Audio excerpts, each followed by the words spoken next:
Ay, si Ibon ni Chupayng to, no? So, quick na tanong lang. Gaano ba kayo kamahal o at home ang mga pet ninyo, lalo yung mga handfeed?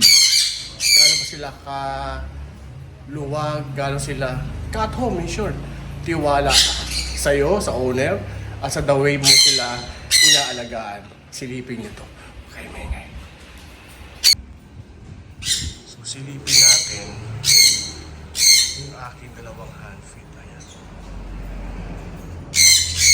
Parang mga patay, di ba? Pero natutulog yan sila. Di ba? Ang sarap ng tulog. Tulog na tulog. Subukan natin ito. Gandaan lang.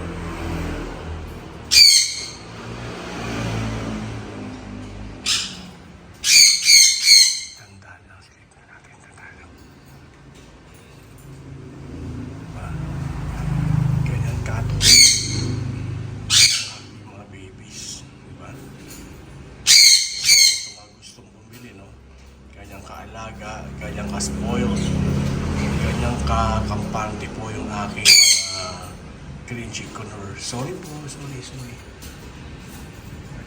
Babalik na kami, okay na, babalik na kami.